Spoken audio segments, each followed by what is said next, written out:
Labadiena, gerbiami moksleiviai. Šiandieną aiškinsimės toliau apie IF programą ir jos panaudojimą. Ir štai atsiverčiau 10 pamokos praktinį darbą. 10 pamokos praktinis darbas yra pagrindinių duomenių tipai ir užduotis. Čia reikia pasiskaityti, pasidomėti, kokie yra tipai, su kuriais mes galim dirbti. Apie kintamuosius aiškiau aprašyta yra. Ir štai mes pasiemam užduotis. Šie užduotis 15 darbo vietų kompiuterio. Yra nuorodos, kur galima kažką tai rasti daugiau. Taigi, paimkime ir paremkime pačią pirmą programą ir galėsime toliau aiškintis kitus dalykus. Tai įsijunkime kodo bloko programą. Kodo bloko programą įsijunkime. Susikurkime, sakykime, pavadinimą kažkur tai uždėkime, kad 10 pamoka. Ir su IF-u, kad mes čia dirbame, galim tai pasirašyti. Na ir čia neužmirškite, kad nereikia uždėti varnytės. Ir dabar išsaugojam. Ir štai mes turime pagrindinės funkcijos duomenys. Taigi, užsirašome dabar mūsų programos užduotį. Tai parenkite programą, kuri tikrintų, ar jaunas žmogus turi 20 metų, kad įeitų naktinį klubą ar ne. Na, ir jūs taip visą laiką užrašykite užduoties sąlygą, parašykite, kas rengė, kas parengė šitą programą. Tai parengė vardenis, jūs savo vardą pavardę šitą vietą užrašote. Ir klasė.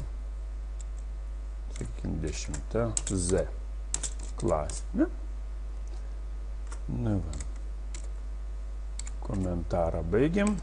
Dabar, kadangi mes turime vieną kintamąjį čia, matome, kad vieną tikrinti reikės, tai mes iš karto jį apsirašome.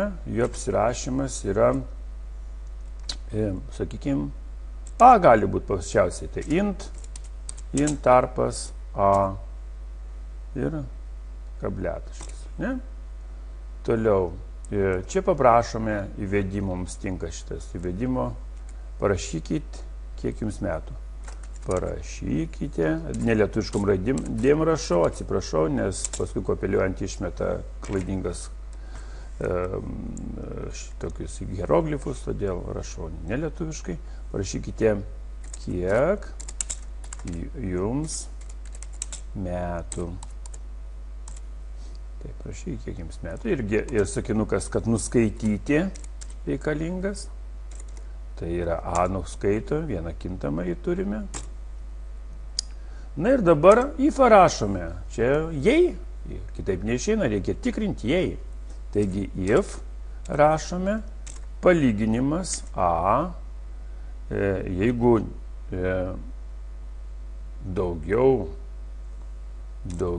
arba lygų, dar gali būti 20 metų, tada patikrina ir pasako programa.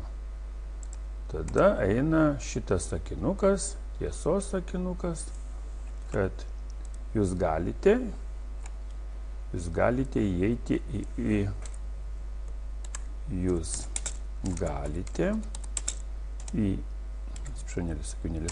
įeiti į naktinį klubą. Sunku rašyti nelietuvišką. Sunku. Ir else, kitai būtų variantas, jeigu neturėtų metų, tai būtų pranešimas, kad jūs negalite, jūs per jaunas įeiti. Jūs per jaunas įeiti. Jis per jaunas įeiti į naktinį klubą. Na va, tokią programytę turime, dabar pažiūrėkime, kaip jinai mums dirba. Parašykime, kiek jums metų. Nu, mes parašykime, sakykime, 22 metus ir turėtų dabar paspaudus man Enter išmesti šitą sakinuką, jūs galite įeiti į naktinį klubą.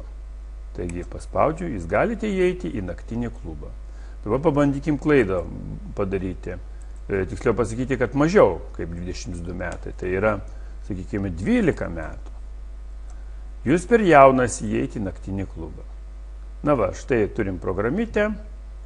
tą kodą padidinsiu dar jums. Ir čia panašioms toj stiliuje jūs galite atlikinėti 10 pamokos užduotis, praktinės užduotis.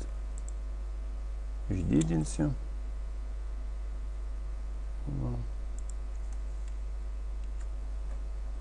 Kad viską matytumėte, kad gerai matytumėte. Va, aiškiai. Čia galim daugiau sutraukti.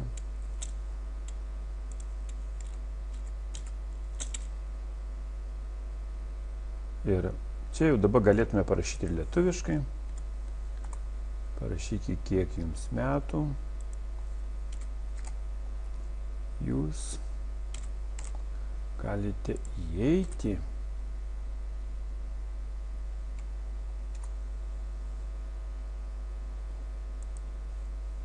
į naktinį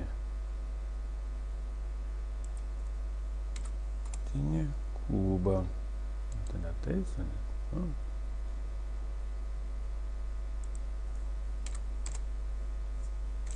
O kodėl taisu?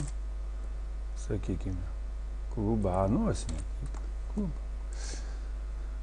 Jūs per jaunas įeiti į, o jį netais, į naktinį klubą.